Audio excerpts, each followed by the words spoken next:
beyond treatment to redefine what compassionate care truly means. That's Tanner Health. That's care redefined. Learn more at tanner.org. Oak Mountain Academy specializes in a customized designed academic approach tailored to meet the needs of our families. Our lower division prepares students with the necessary foundation to build excellence. Our middle division provides students with over 15 course offerings, providing them with opportunities to explore their talents and gifts. Our upper division provides personalized academic journeys, allowing them to achieve their dreams. I'm Patrick Uran, head of school, inviting you to journey with us. For more information, visit us at oakmountain.us, where every path leads to purpose. National headlines and the local stories you care about. WLBB, Carrollton, News Talk 1330, FM 106.3.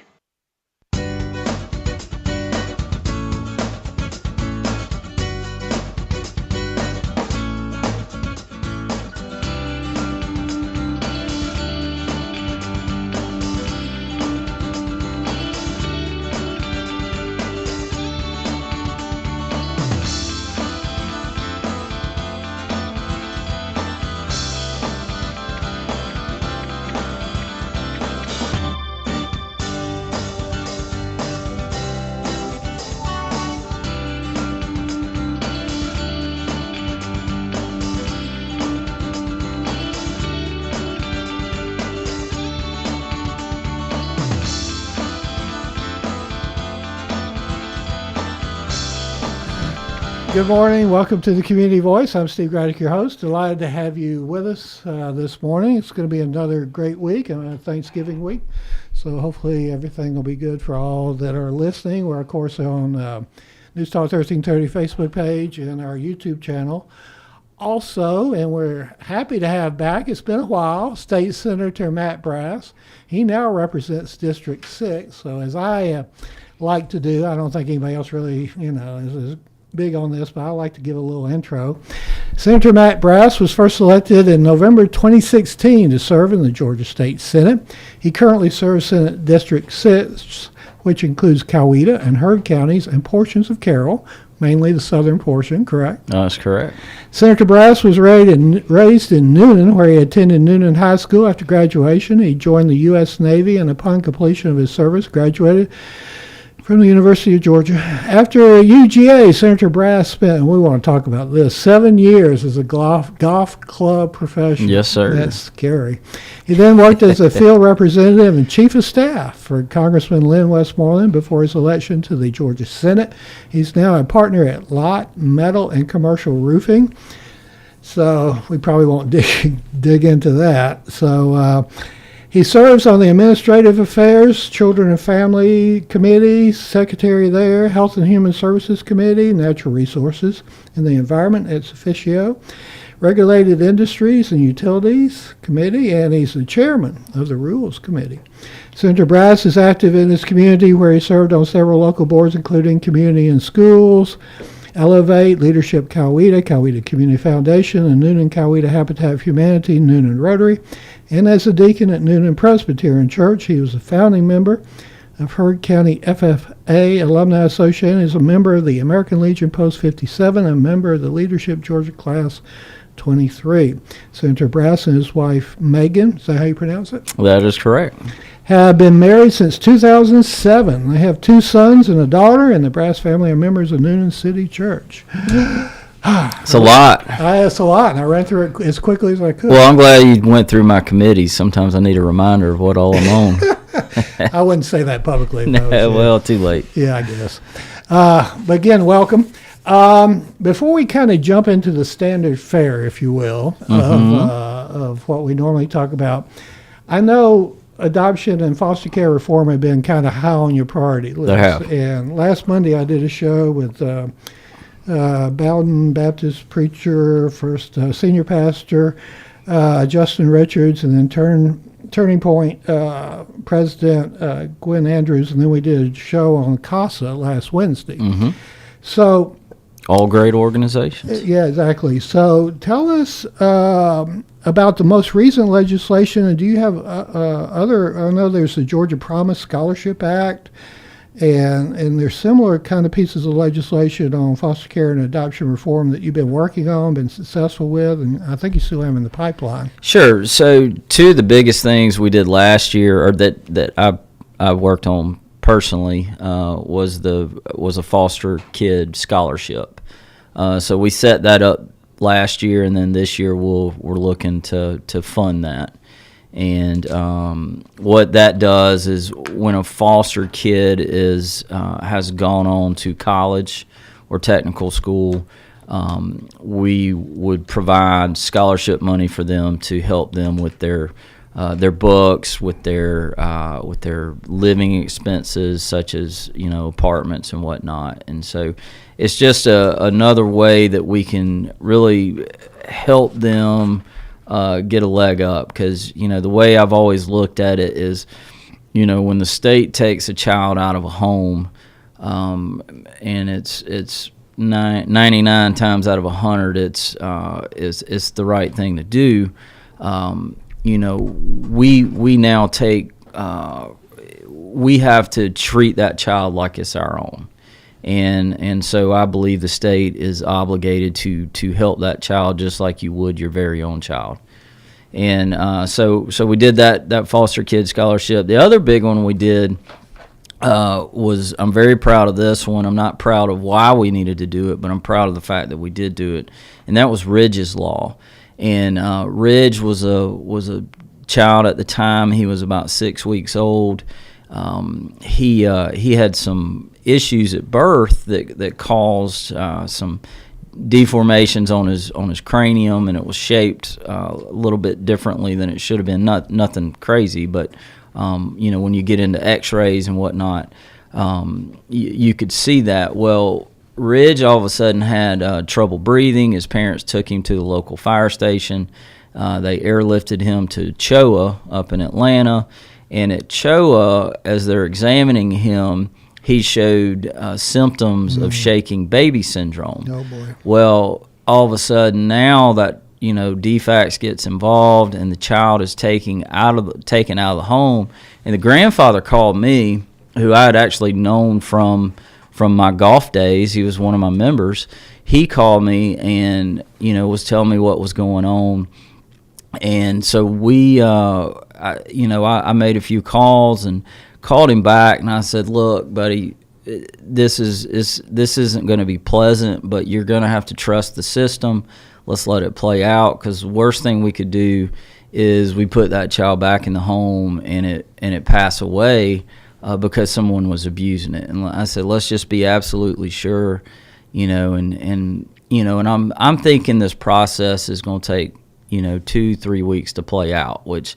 You think about a child being out of a home, a newborn child being away from its mother and father for that long is just, it's detrimental to that entire family.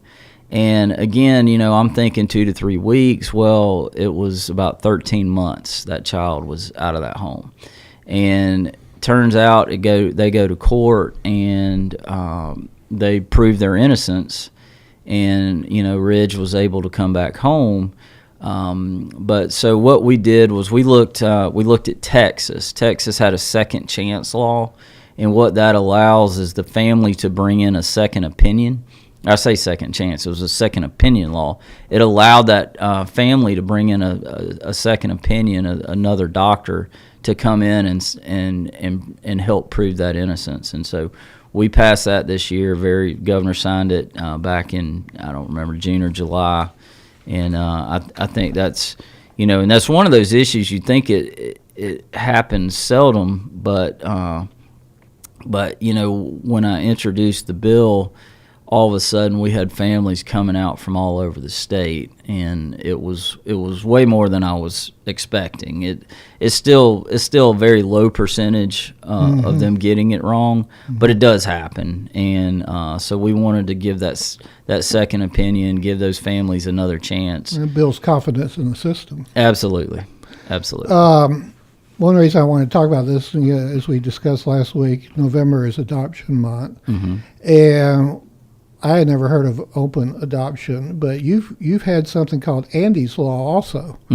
which allows adults to find their birth parents by going to the birth certificate, correct? That's correct. So that one actually, Senator Randy Robertson, that was his bill, and it's named after his adopted child, Andy. And it's one of those where I think his daughter one day, should she want to find out, and should the parents be okay finding out, then they should be allowed to do that. Mm-hmm. And there's been cases where I think where the parents didn't want to be found, or maybe the adopted parents didn't want them to find out. And really, once that child is a consenting adult, mm-hmm. That child, now adult, has every right to know, and that's what Andy's Law was about. Yeah, it was described last week that open adoption allows the birth parent to have a relationship with the kid, mm-hmm. As the kid grows, and with the adopted parents as their parents. Well, let's stay kind of on the kid topic for a little bit, and get back to the season. Exactly.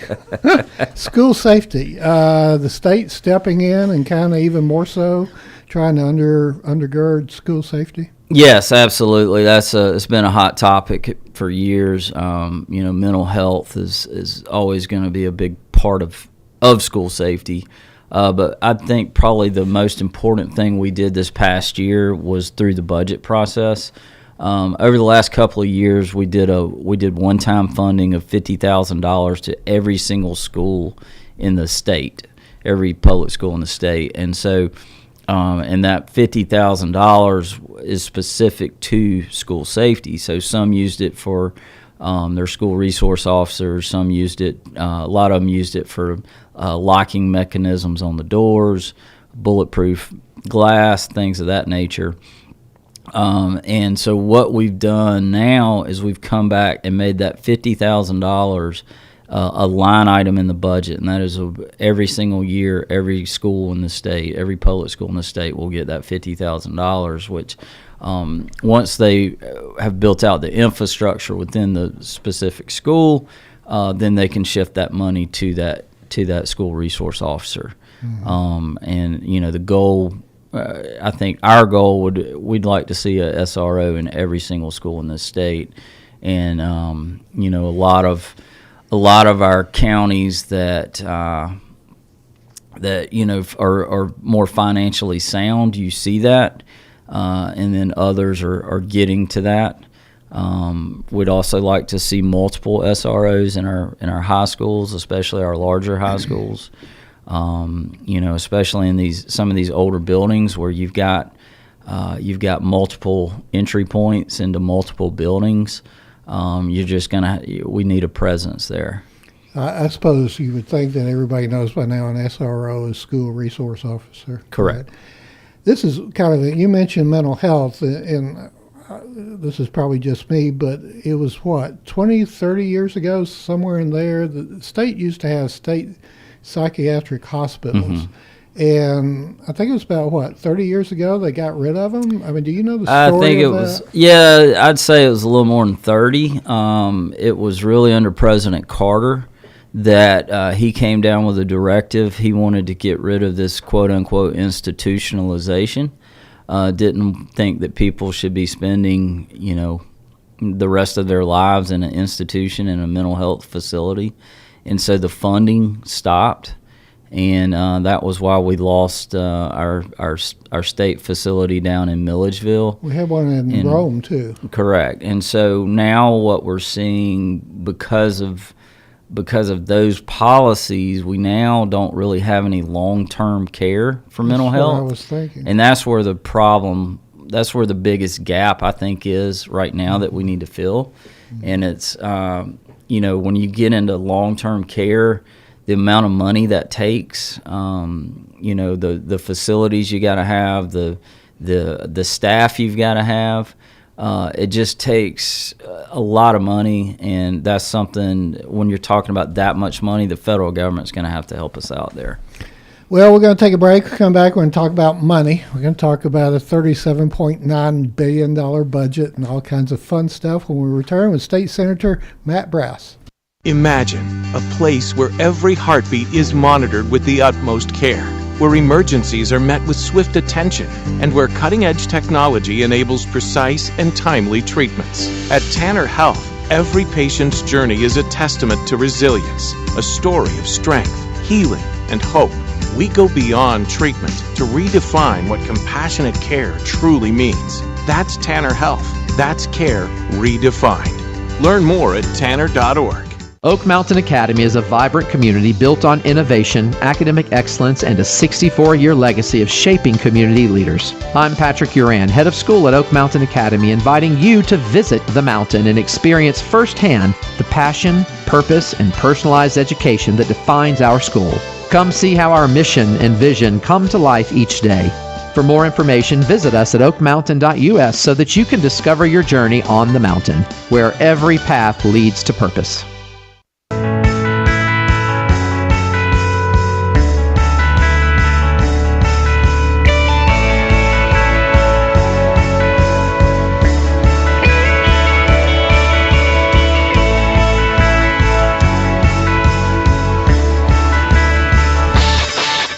Good morning. Welcome back to the Community Voice. I'm Steve Raddick, your host. Delighted to have you with us, and we're very delighted to have in studio during this Thanksgiving week State Senator Matt Brass, representing the District 6. Well, it's gotten a lot of buzz, if you will, lately about removing the state income tax. That's right. And so is it ever going to be feasible, or is it just something we're going to talk about year after year after year after year after year? No, I think it's certainly feasible. The hard part is figuring out the how. How do you replace $16.2 billion in income tax? And that's it seems like the go-to is sales tax. Yes and no. Okay. I think probably where the Senate is looking right now, we have a study committee on this that's specifically looking at it. Our Appropriations Chairman, Blake Tillery, who's been very good with... What's he running for? He's running for Lieutenant Governor. Okay. And then our current Lieutenant Governor, Burt Jones, running for Governor, and both are in the belief that we can do this. Certainly not going to do it in 1 year. And I think you're probably looking at more of a 5-year to 8-year plan. Well, we've already reduced it a little bit, right? We have. And it's a flat income tax. It's not progressive. We started under Governor Deal. In his last year, we were right around 6% in income tax. I do believe by we're going to probably be at 4.99. So what's the sales tax amount now? It's sales tax for the state is at 4. At 4. So, could sales tax skyrocket if we do this? Not necessarily. Okay. With $16.2 billion in income tax, we are currently giving about $30.3 billion away in corporate income tax. And so I think that is giving it away. What do you mean giving it away? Well, I say giving it away. I'm one of those. I believe that. I'm going to call you out on that. No, that's fair. I believe that it's a tool. Now, first off, you got to understand we are a no gratuities state, meaning we cannot, to attract businesses, we do not give them money. There are states that do. Yeah, many states. There's a lot of states that do that, and some of I think Tennessee, they do allow that, and it's in our Constitution. We do not allow that, and so what we have to do to attract industry to our state is we give away tax credits, and and so what we've got to do as a state is figure out which tax credits are working, which industries do we want to remain here, and then, can that fill that void of that $16 billion? And, and I think the short answer is yes.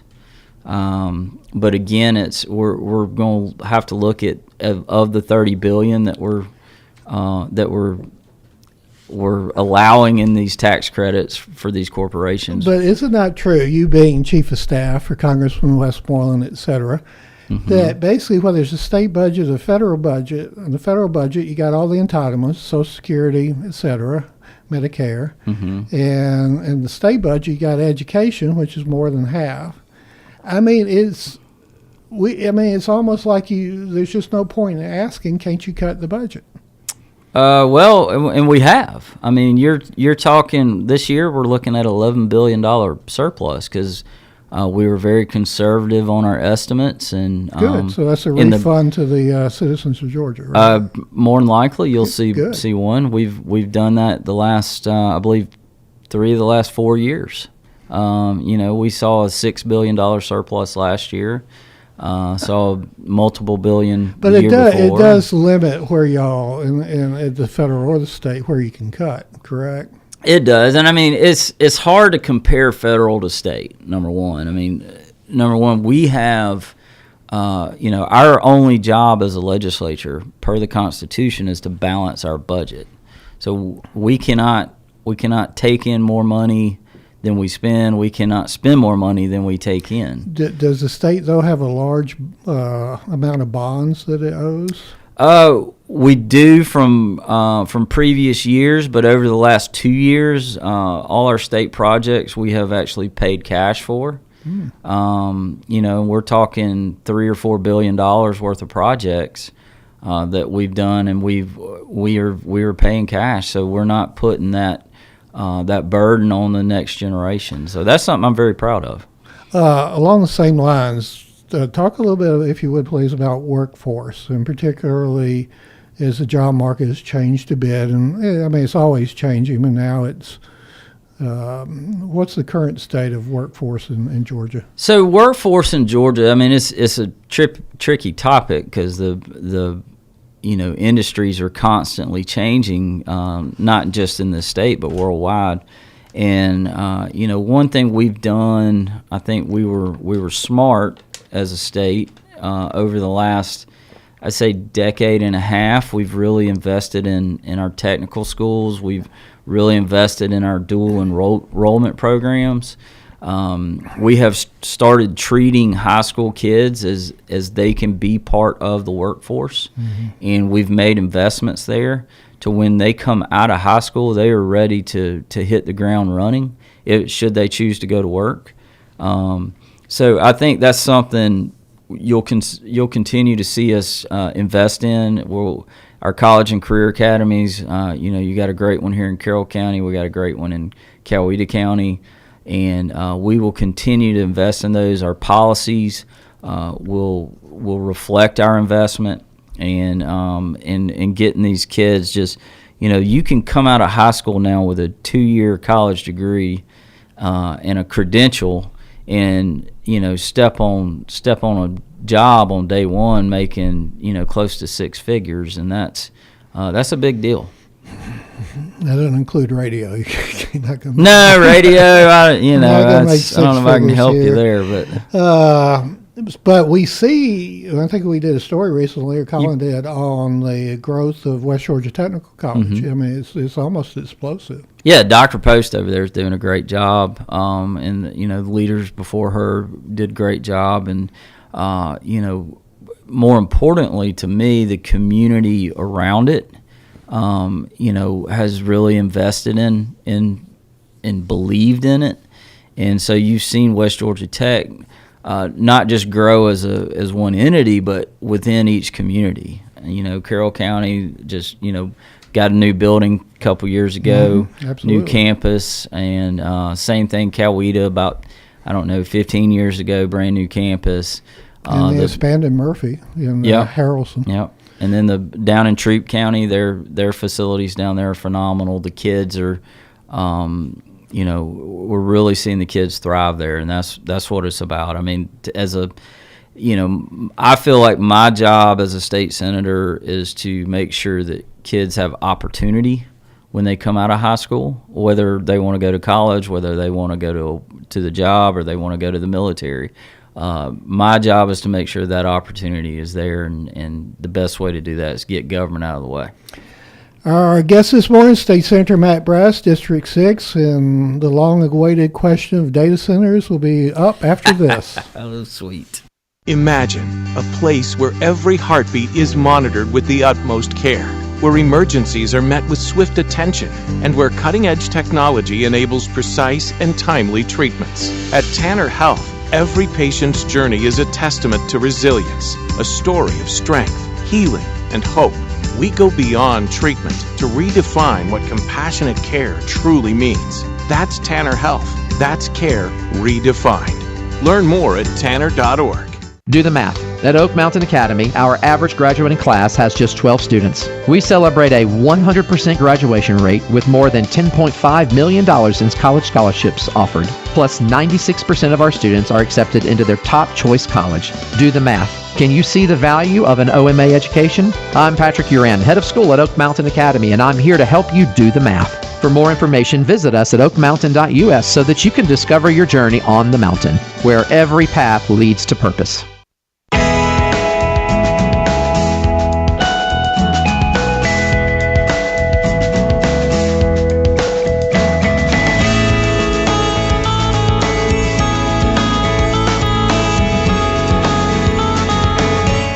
Okay, we have a breaking news alert. The former chief of staff, besides being a golf pro, started.